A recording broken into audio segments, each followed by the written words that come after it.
I'm Carl Sundstrom. I am an engineering research associate at the University of North Carolina Highway Safety Research Center, and spend most of my time doing bicycle and pedestrian programs, and particularly with the Pedestrian Bicycle Information Center, which is funded by the Federal Highway Administration, and basically it's the National Walking and Bicycling Clearinghouse. So we have all sorts of free information out there for you: walkinginfo.org, bicyclinginfo.org, pedbikeimages.org, bike-to-work-info.org, walkfriendly.org. We have a lot of websites. And we also provide free webinars with PDHs and CMs. So please just visit one of our sites and you can get on our mailing list, and we'll let you know anytime we have a webinar or any other new materials appearing on our websites. But today I want to talk about our Walk Friendly Communities program, which is a pretty new program. So I just want to give a sort of an overview of how the program came to be, how we developed it, what are the reasons for it, and then just kind of give a couple examples from the communities that we found so far that are really cool. So Bill covered everything pretty well as far as the goals. The Walk Friendly Communities program is very similar. The idea really just came about because of the success of the Bike Friendly Communities program. We felt like there was a need for a similar program on the walking side. And walking is a tricky issue oftentimes because of the issue of on the bicycling side, people really kind of relate and identify themselves as cyclists, and you have a bigger issue kind of pulling the walking community together. But that was a big reason for starting the walking side of the program, and we follow a very similar model to the league there. And I'll just say up front, our funding is from the Federal Highway Administration as part of the PBSC. We also received funding to develop the program from the CDC, and now our ongoing funding is actually from FedEx, and they've been a fantastic sponsor of the program. So obviously the main goal of the program is to encourage more walkable and livable communities. And we really see this as important in two ways. One, I think the biggest piece is just getting that information out there and kind of helping communities find a way to become more walkable and giving them the feedback. And oftentimes having that sort of outside assessment can really help convince some people that are not convinced that it's important to become more walkable. And then the other side, the competitive side, is that we want to recognize all the hard work and great things that are being done in the communities around the country, and the best way to do that is through the recognition program. And so we follow, just like the league, the bronze through platinum designation levels. So as I said, it's a very young program. We've only been around for 1 year, and so we've had 2 application periods. In those periods, we've had 51 different communities apply from 28 different states. So we're really happy with the geographic spread that we've had so far. And then you can see the population and population density has just been all over the map. And it kind of speaks to the challenge of kind of developing this type of program where you're assessing both Chicago and Davidson, North Carolina, a tiny very small town and a massive city, and there are obviously many different challenges with these big and small cities. So we tried as best as we could to recognize both the large and small cities, and through the application process, there are ways that smaller cities can kind of opt out of some of the questions, like public transportation, or they may not even maintain their own signal system or something like that. So we try to work with the communities in that way. So here is our map of our 21 designated communities, and so right now we have 1 platinum community, and you can see we have some really nice cities. And if you go to the walkfriendly.org, you can read the profiles of all the communities here. So just to give some more background on the assessment tool itself and sort of the background of the program, the assessment tool is really designed to comprehensively assess a city's walkability, so it's not just looking at the engineering or the planning. But what we really wanted to do was create a guide. So even if you don't go through the process of filling out the application, and it is quite long and it's very time intensive, you can still read through it. Again, like Bill had mentioned, a lot of repetition here, but I think that's good. You can self-identify the areas where you need improvement, and then we've built in examples and case studies and tools and guides and resources right there, right in each question to help you along. So even if you don't send it to us and get our feedback, you still have a really good guide for creating a more walkable community. So how did we develop the tool? It took quite a while, about a year and a half. We had a bunch of help from our friends at APBP. We created a 10-member technical advisory group, and the goal of that was we wanted people who were the types of people that were actually going to fill out this application on the community level, and they worked at the city, and they knew the types of information that's available and what would be really difficult to collect. And we wanted, some diversity as far as engineers, planners, advocates, public health professionals.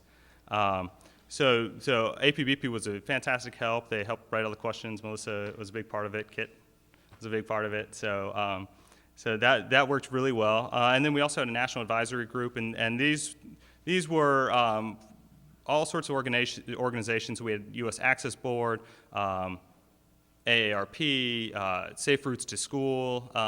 It's really just trying to cover our bases. So we sent the tool to everybody and made sure that things were asked in the best way, and that we were including all the most accurate information and tools available.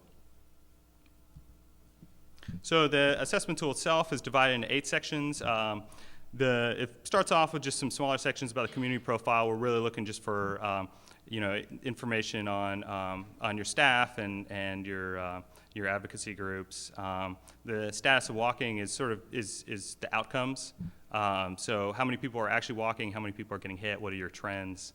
And the outcomes are, in an ideal world, that would be how we evaluated communities. How many people are walking and how safe is it to walk? But as many of you know, that information is just unreliable, and so we have to go into the meat of it, and that's the E's. We start off with planning, which is actually our biggest section, and then you can see we go through all the other E's there in some detail.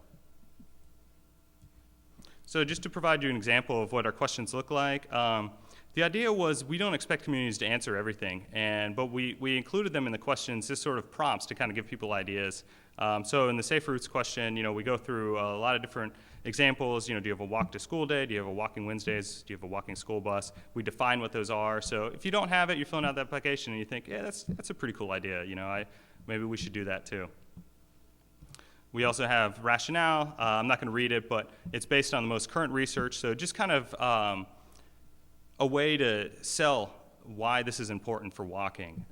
So both for the people who are reading it, and also when we come back with the feedback, look, you need to do this, then you can take this to the city leaders, decision makers, whoever it is that needs convincing, and say, this is why it's important for safety or for quality of life benefits or whatever it is.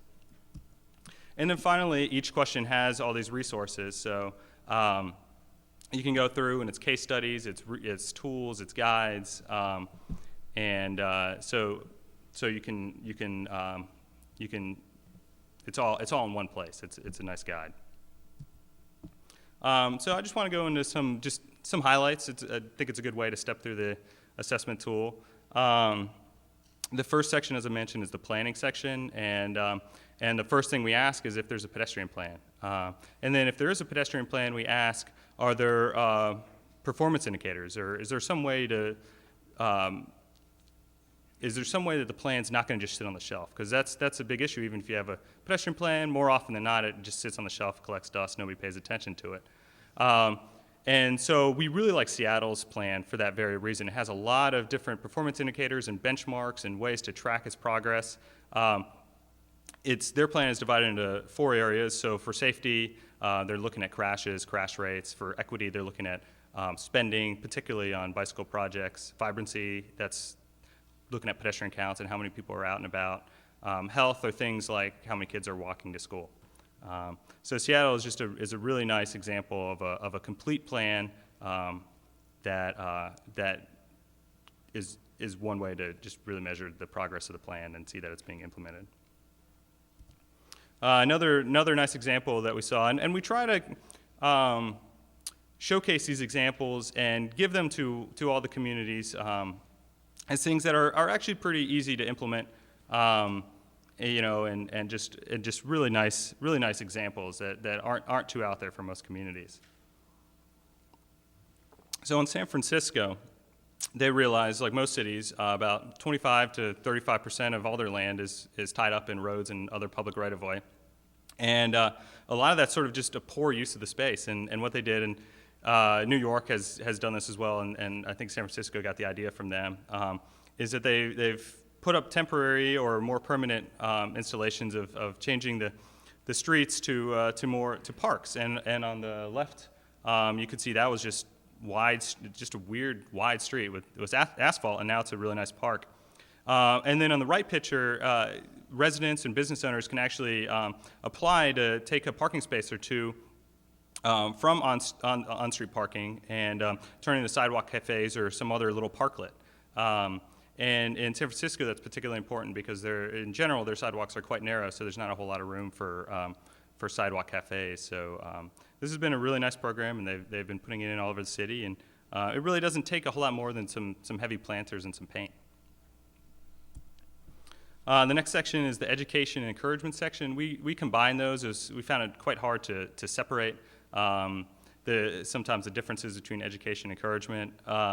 The only thing I'm going to mention here is just some of these open streets events that are being done around the country.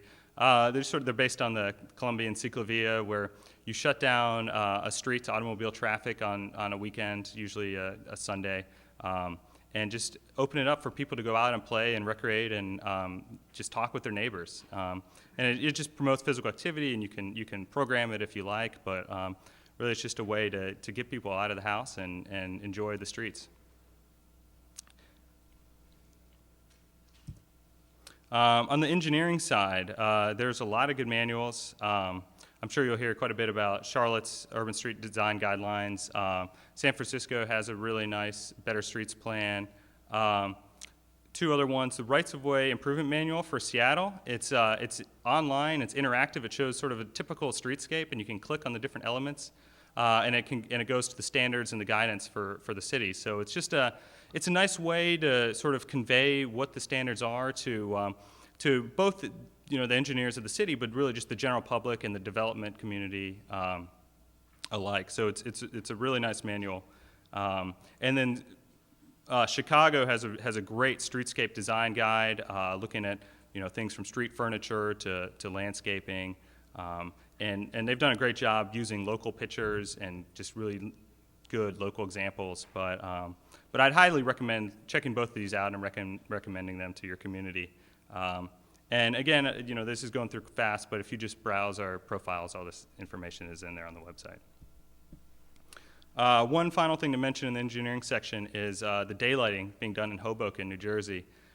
This is something where they found an inexpensive way to do curb extensions just by putting up these flexible delineators. It's kind of a poor picture here, but I'm not even sure if you can see, but they've put up these flexible delineators at the intersections to keep cars from parking there, and of course to shorten the travel distance and tighten up the curb radius. So it's a nice way to quickly do this throughout the city, and then when more funding is available, they can make them more permanent. The enforcement section, like Bill said, same thing for us. It's by far the weakest section. It's actually a good place to mention that when you go through the application process, it really does force different agencies and departments and groups to work together and to talk to each other about pedestrian issues and walking issues or bike issues, as it may be, where they don't generally talk. And so it kind of pulls people together, and you kind of also find out what's really being done in the city that you may not have even known was going on. So in this case, it's quite obvious the cities that have a good relationship with the police department and the ones that don't. The ones that don't, you get these one-word answers in the application, and then the ones that do, they actually go into quite a bit of detail. But Philadelphia has a nice program where they go out to high crash intersections and around the city, and they look for dangerous behaviors by motorists and pedestrians and bicyclists and stop them and just give them educational messages. Santa Monica, they have 8 police beats, and for each beat they have a neighborhood resource officer whose responsibility is strictly on livability issues. So it's a way to just quickly address that. And then in Chicago, I thought this was a really nice program that probably could be replicated in a lot of big cities. The Safe Passages program, it's where they take community members in a 5-block radius around high schools during peak periods of crime and gang activity, and they're just out there monitoring it. And so it just makes it a safer area around the schools for the students to walk. And if an incident does occur, they can be on the scene quickly. And finally, evaluation. There's several good examples of count programs out there. Santa Monica routinely counts pedestrians and bicyclists with all their intersections, so they count every intersection every 2 to 4 years, and that includes ped and bike counts. So they have a wonderful database for counts. And Philadelphia has just found a way to use different grants for their count program, including a Department of Health and Human Services grant. And they put all their counts on just an easy-to-use interactive webpage. So just wrap up here with some key dates. So our next call for applications is November 15th. And right now we're actually, after the first year, we realized what questions needed some clarification or things that just were useless and we weren't getting any good information. So we're updating the form right now. The old assessment tool is still on the webpage. The new one should be up there next week. And so we'll send an email out to our list when that's ready. And so we'll be open for 2 months. Normally we have it open from November 1st to December 15th. But in this case, we want to give a little bit more time just because it's a slightly updated form. And like I said, all this information is available at walkfriendly.org. Have you seen any pattern as far as technology that communities are using to count bicyclists and pedestrians? So that's one of our questions that we're clarifying a little bit, but some communities have been saying that they are using automatic counters. Arlington, Virginia, I know has quite a few of them. Hoboken, New Jersey has a pilot program for using automatic counters. So we are seeing more and more of these permanent count stations. And we're only asking for about pedestrian counts, but I presume that they are also doing bicycle counts as well.